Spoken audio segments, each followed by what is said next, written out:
আমি আপনাদেরকে একটা ছোট্ট কারগুজারি শোনাই, আপনাদের দিল কেঁদে দিবে।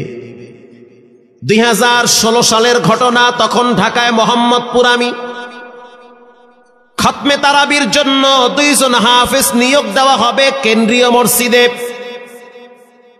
অনেক হাফেজে কোরআনরা সিরিয়াল ধরেছে, তারাবি পড়াবে। কার মনে না চায় এত বড় এক মসজিদে আমি যদি চান্স পাইতাম তো আমার কপালটা খুলে যেত।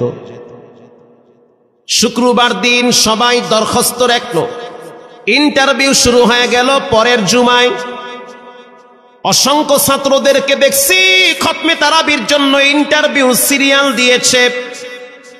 ইন্টারভিউ বোর্ডের ভিতরে আমি ছিলাম। কয়েকজন হাফেজকে আমরা সিলেকশন করছি যে এদেরকে নেওয়া হবে। এদের তেলাওয়াত সুন্দর, পড়াও বড় মজার। আমরা কাগজগুলো এক জায়গায় জমা করছি। পরের জুমায় আমরা ঘোষণা দিয়ে দিব কোন মায়ের সন্তান চান্স পাবে। পরের জুমায় যখন জুমার নামাজের পর 3টার দিকে যখন আমরা বসে বসে ফলাফলগুলা দেখতেছি যে কাকে কত নাম্বার দেওয়া হয়েছে, দরওয়াজা লাগায় দিছি, জানলা লাগায় দিছি, এসি ছেড়ে দেওয়া হয়েছে, সব লাগানো, বাহির থেকে কিছুই দেখা যায় না। ইন দি মিন টাইমে মসজিদের বারান্দার দরওয়াজায় কে যেন নক করতেছে। খাদেম সাহেব আস্তে করে জালনা খুইলা উকি মাইরা দেখতেছে যে 2টা ছোট বাচ্চা বাহিরে দাঁড়িয়ে আছে, একেবারে অল্প বয়স। খাদেম প্রশ্ন করলো, তোমরা কারা, কেন আসছো? বলে, আমরা 2 জন আসছি খতমে তারাবির ইন্টারভিউ দেওয়ার জন্য। খাদেম সাহেব একবার পায়ের দিকে তাকায়, আবার জামার দিকে তাকায়, কারণ কথার সাথে বাহ্যিক সুরত মিলে না।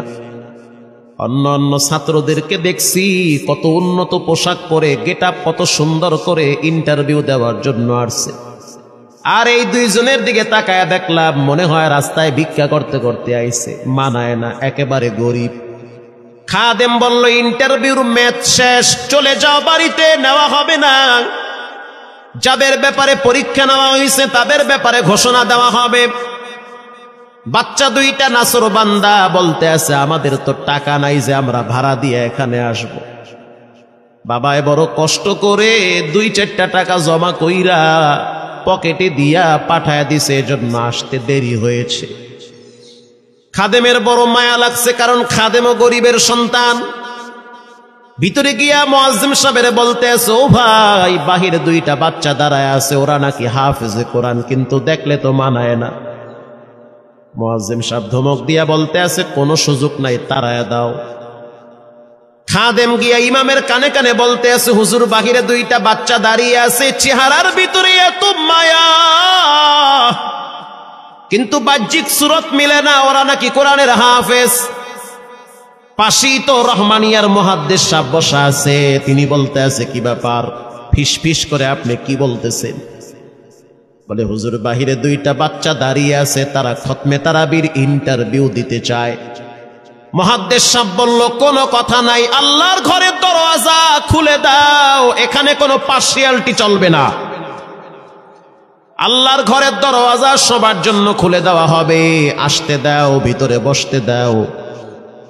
যদিও ওদেরকে দেখতে মানায় না, বংশগত তেমন মর্যাদা নাই, ভিতরে আল্লাহর কোরআন থাকার কারণে আমাদের উপরে ওয়াজিব হয়ে গেছে তাদেরকে সম্মান করা।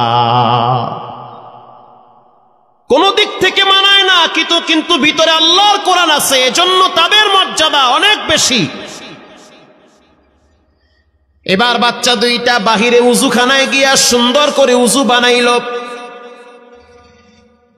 উজু বানাইয়া ভিতরে ঢুইকা আমি তাকায়া দেখতেছি লঙ্গির এক মাথা নিচে আর এক মাথা উপরে, এতটাই ভয়াবহ অবস্থা। কিন্তু আজীব দৃশ্য, 2 জনের চেহারা একই রকম লাগে।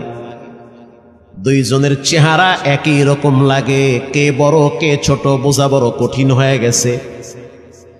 মুসলমান ভাইয়েরা আমার, ইমাম সাহেব প্রশ্ন করলো, তোমরা 2 জনের বাড়ি কোথায়? বলে, আমরা নারায়ণগঞ্জে ভাড়া থাকি। বাড়ি কোথায়? বলে, আমাদের বাড়ি কুড়িগ্রামে। কুড়িগ্রাম থেকে ঢাকায় কেমনে আসছো? বলে, বাবায় ঢাকায় নিয়ে আসছে।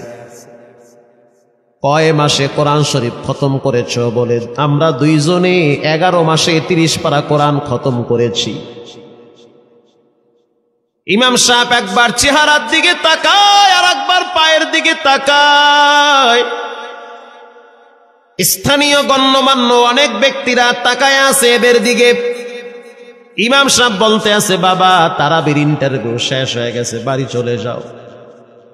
যেটা একটু দেখতে ছোট, ও চোখের পানি দেখলাম টিস্যু দিয়া মুছতেছে। কেন কাঁদতেছ? বলে আমরা গরিব, তার জন্য মনে হয় আমাদেরকে তাড়ায়া দিতেছেন।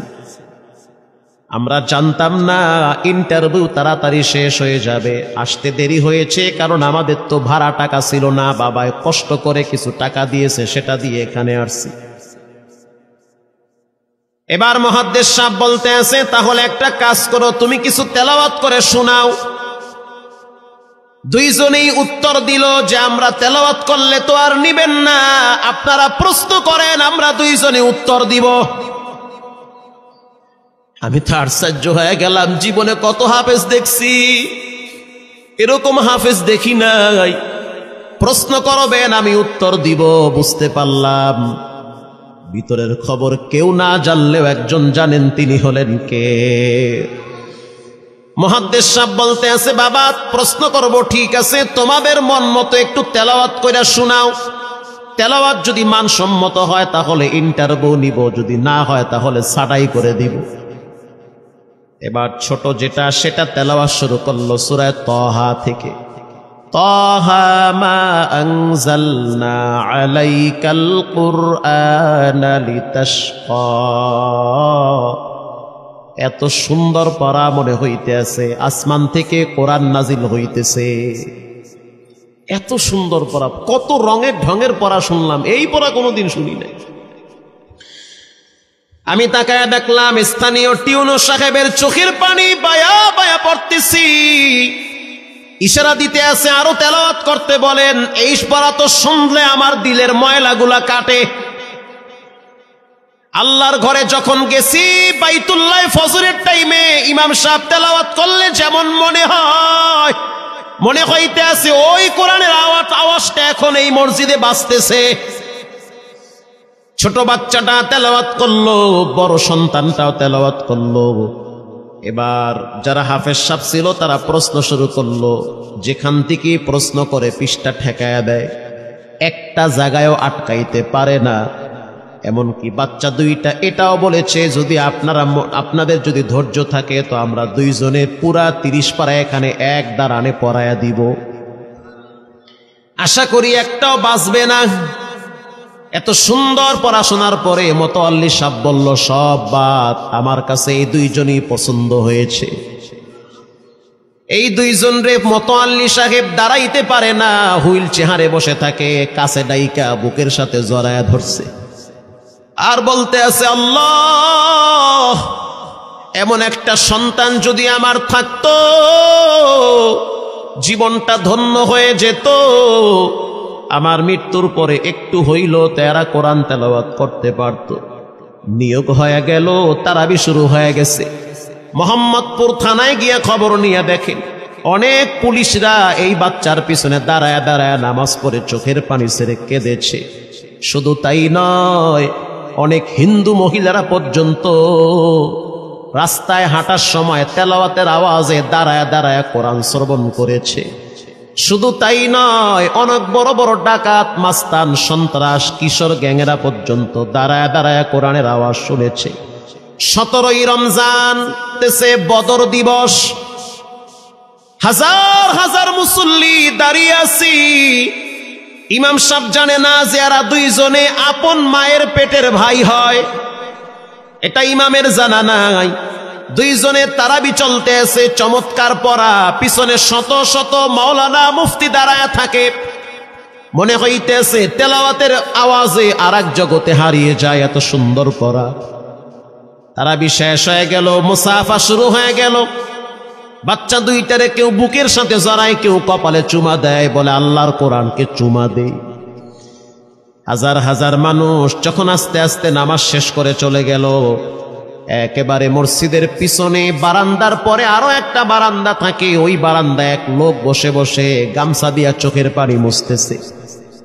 কিছুক্ষণ পরে লোকটা দেওয়ালের সাথে কপালটা ঠেকায় দিয়া একেবারে অস্থির হয়ে গেল, মনে হচ্ছে তার ভিতরে কাঁপুনি শুরু হয়ে গেছে।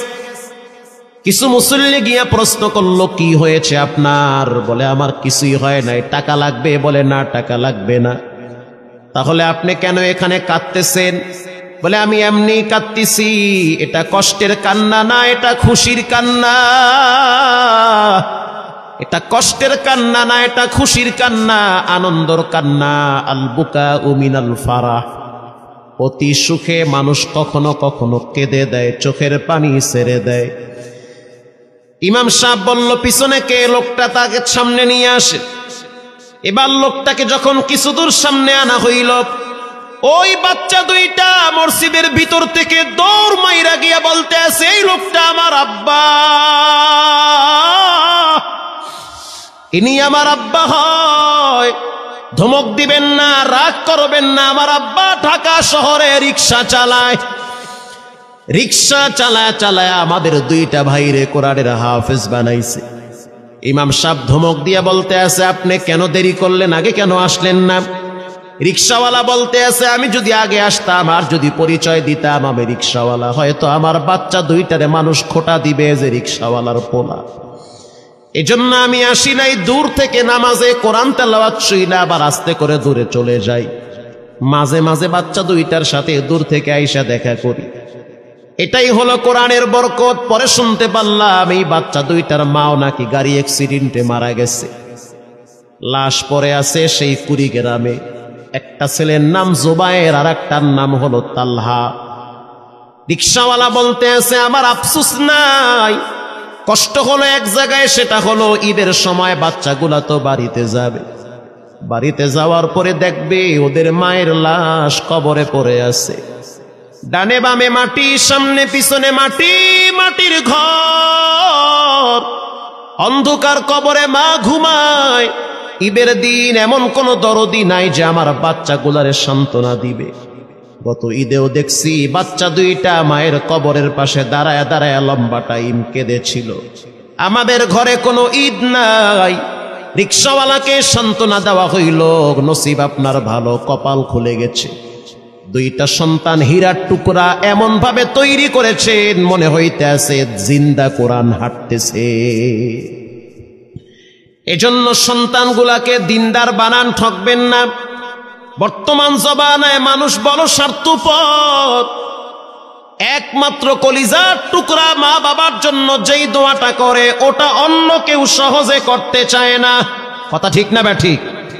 সন্তানগুলারে দিনদার বানান, নেককার বানান, আল্লাহওয়ালা বানান। আল্লাহ পাক বলেন, যারা কোরআন পড়ে, নামাজ পড়ে, আল্লাহর রাস্তায় দান করে, তারা হলো সফল ব্যবসায়ী।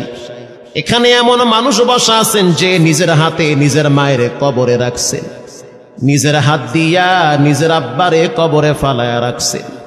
ঘরে গিয়া দেখবেন মায়ের বিছানাটা খালি। যেই বিছানায় মা ঘুমাইতো সেই বিছানাটা এখন অসহায়ের মতো পড়ে আছে। বাবায় যেই বিছানায় শেষ বয়সে বসে বসে কোরআন তেলাওয়াত করতো সেই বিছানাটা পড়ে আছে। এখন আর কেউ বলে না, বাজান তুই কেমন আছো?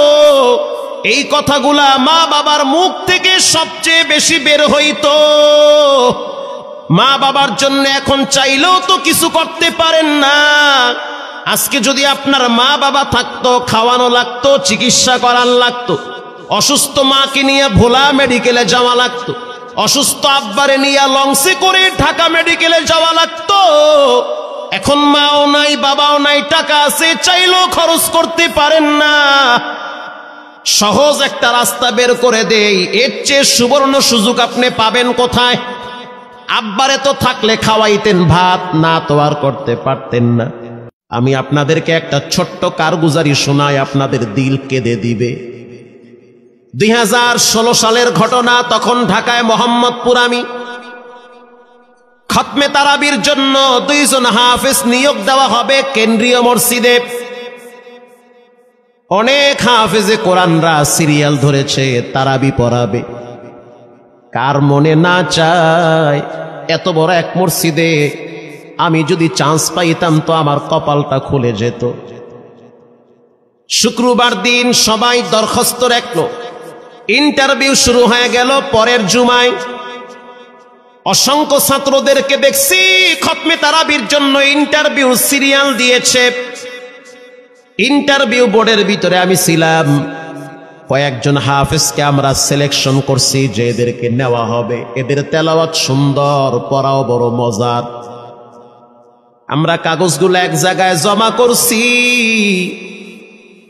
পরের জুমায় আমরা ঘোষণা দিয়ে দিব কোন মায়ের সন্তান চান্স পাবে।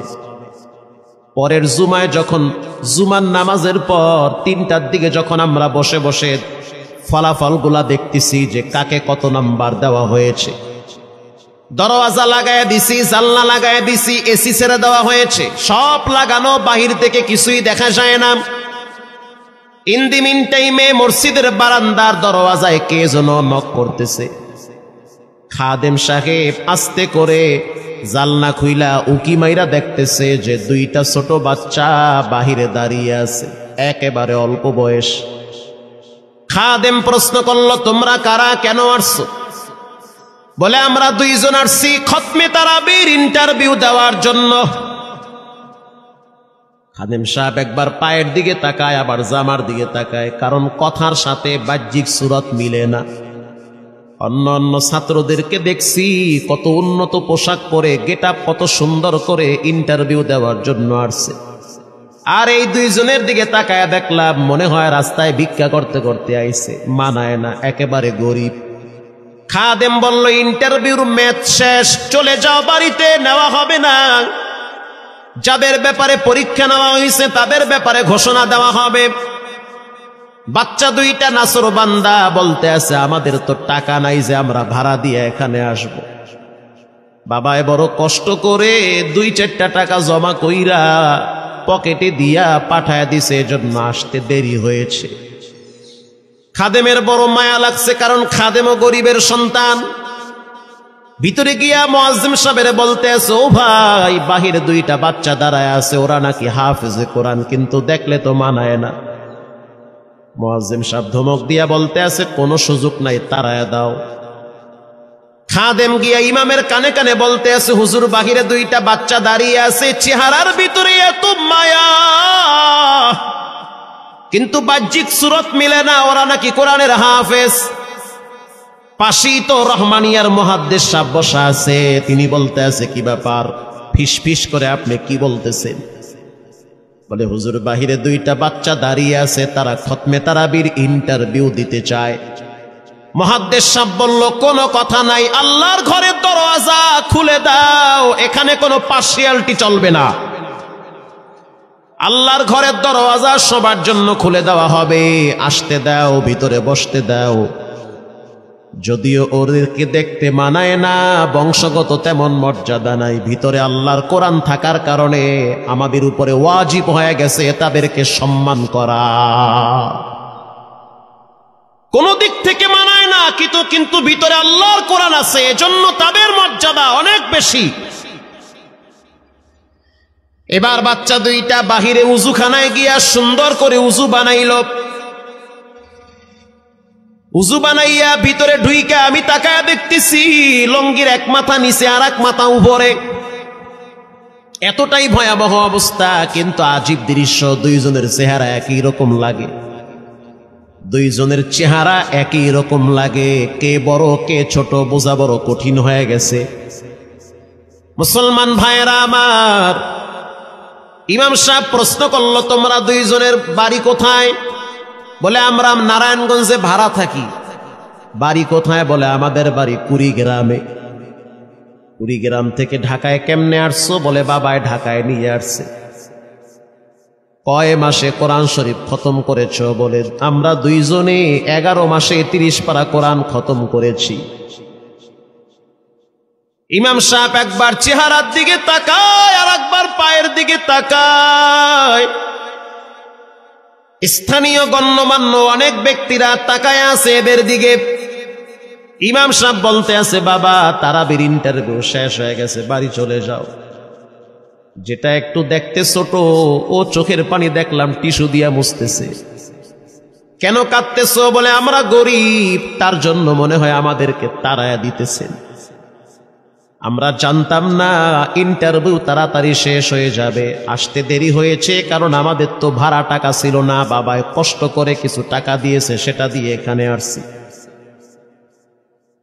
এবার মুহাদ্দিস সাহেব বলতে আছে, তাহলে একটা কাজ করো, তুমি কিছু তেলাওয়াত করে শোনাও। দুইজনেই উত্তর দিল যে আমরা তেলাওয়াত করলে তো আর নিবেন না, আপনারা প্রশ্ন করেন, আমরা দুইজনে উত্তর দিব। আমি তো আশ্চর্য হয়ে গেলাম, জীবনে কত হাফেজ দেখছি, এরকম হাফেজ দেখি নাই। প্রশ্ন করবেন, আমি উত্তর দিব। বুঝতে পারলাম ভিতরের খবর কেউ না জানলেও একজন জানেন, তিনি হলেন কে? মুহাদ্দিস সাহেব বলতে আছে, বাবা প্রশ্ন করব, ঠিক আছে, তোমাদের মন মতো একটু তেলাওয়াত কইরা শোনাও। তেলাওয়াত যদি মানসম্মত হয় তাহলে ইন্টারভিউ নিব, যদি না হয় তাহলে ছাঁটাই করে দিব। এবার ছোট যেটা সেটা তেলাওয়াত শুরু করলো সূরা তাহা থেকে। তাহা মা আনজালনা আলাইকাল কুরআনা লিতাশকা। এত সুন্দর পড়া মনে হইতে আছে, আসমান থেকে কোরআন নাজিল হইতেছে। এত সুন্দর পড়া, কত রঙের ঢঙের পড়া শুনলাম, এই পড়া কোনোদিন শুনি নাই। আমি তাকায় দেখলাম স্থানীয় টিউনো সাহেবের চোখের পানি বায়া বায়া পড়তেছি, ইশারা দিতে আছে আরো তেলাওয়াত করতে বলেন। এই পড়া তো শুনলে আমার দিলের ময়লাগুলা কাটে। আল্লাহর ঘরে যখন গেছি, বাইতুল্লাহ ফজরের টাইমে ইমাম সাহেব তেলাওয়াত করলে যেমন মনে হয়, মনে হইতে আছে ওই কোরআনের আওয়াজটা এখন এই মসজিদে বাজতেছে। ছোট বাচ্চাটা তেলাওয়াত করলো, বড় সন্তানটাও তেলাওয়াত করলো। এবার যারা হাফেজ সাহেব ছিল তারা প্রশ্ন শুরু করলো, যেখান থেকে প্রশ্ন করে পৃষ্ঠা ঠেকায়া দেয়, একটা জায়গায়ও আটকাইতে পারে না। এমনকি বাচ্চা দুইটা এটাও বলেছে, যদি আপনাদের যদি ধৈর্য থাকে তো আমরা দুইজনে পুরা 30 পারা এখানে এক দাঁড়ানে পড়ায়া দিব, আশা করি একটাও বাঁচবে না।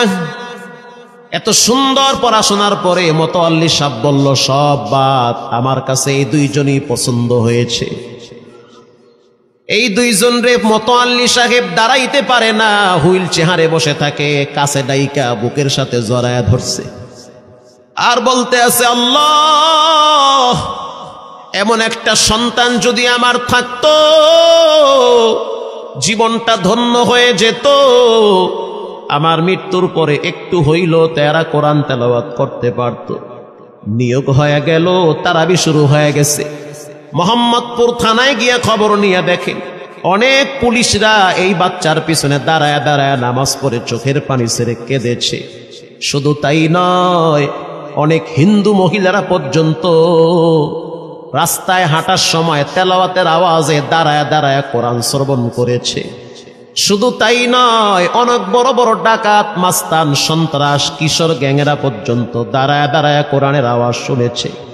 17ই রমজান দেশে বদর দিবস, হাজার হাজার মুসল্লি দাঁড়িয়ে আছি।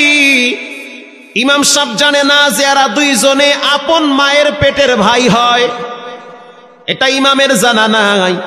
দুইজনে তারাবি চলতে আছে, চমৎকার পড়া, পিছনে শত শত মাওলানা মুফতি দাঁড়ায় থাকে। মনে হইতেছে তেলাওয়াতের আওয়াজে আর এক জগতে হারিয়ে যায়, এত সুন্দর পড়া। তারাবি শেষ হয়ে গেল, মুসাফা শুরু হয়ে গেল। বাচ্চা দুইটারে কেউ বুকের সাথে জড়ায়, কেউ কপালে চুমা দেয়, বলে আল্লাহর কোরআনকে চুমা দেই। হাজার হাজার মানুষ যখন আস্তে আস্তে নামাজ শেষ করে চলে গেল, একেবারে মসজিদের পিছনে বারান্দার পরে আরো একটা বারান্দা থাকে, ওই বারান্দায় এক লোক বসে বসে গামছা দিয়া চোখের পানি মুছতেছে। কিছুক্ষণ পরে লোকটা দেওয়ালের সাথে কপালটা ঠেকায় দিয়া একেবারে অস্থির হয়ে গেল। মনে হচ্ছে তার ভিতরে কাঁপুনি শুরু হয়ে গেছে। কিছু মুসল্লি গিয়া প্রশ্ন করলো, কি হয়েছে আপনার? বলে আমার কিছুই হয় নাই। টাকা লাগবে? বলে না, টাকা লাগবে না। তাহলে আপনি কেন এখানে কাঁদতেছেন? বলে আমি এমনি কাঁদতেছি, এটা কষ্টের কান্না না, এটা খুশির কান্না। এটা কষ্টের কান্না না, এটা খুশির কান্না, আনন্দর কান্না। আল বুকাউ মিনাল ফারাহ, অতি সুখে মানুষ কখনো কখনো কেঁদে দেয়, চোখের পানি ছেড়ে দেয়। ইমাম সাহেব বলল, পিছনে কে? লোকটা তাকে সামনে নিয়ে আসে। এবার লোকটাকে যখন কিছু দূর সামনে আনা হইল, ওই বাচ্চা দুইটা মসজিদের ভিতর থেকে দৌড় মাইরা গিয়া বলতে আছে, এই লোকটা আমার আব্বা, ইনি আমার আব্বা হয়। ধমক দিবেন না, রাগ করবেন না। আমার আব্বা ঢাকা শহরে রিক্সা চালায়, রিক্সা চালায় চালায় আমাদের দুইটা ভাইরে কোরআনের হাফেজ বানাইছে। ইমাম সাহেব ধমক দিয়ে বলতে আছে, আপনি কেন দেরি করলেন? আগে কেন আসলেন না? রিক্সাওয়ালা বলতে আছে, আমি যদি আগে আসতাম আর যদি পরিচয় দিতাম আমি রিক্সাওয়ালা, হয়তো আমার বাচ্চা দুইটারে মানুষ খোটা দিবে যে রিক্সাওয়ালার পোলা। এজন্য আমি আসি নাই। দূর থেকে নামাজে কোরআন তেলাওয়াত শুইলা আবার আস্তে করে দূরে চলে যাই। মাঝে মাঝে বাচ্চা দুইটার সাথে দূর থেকে আইসা দেখা করি। এটাই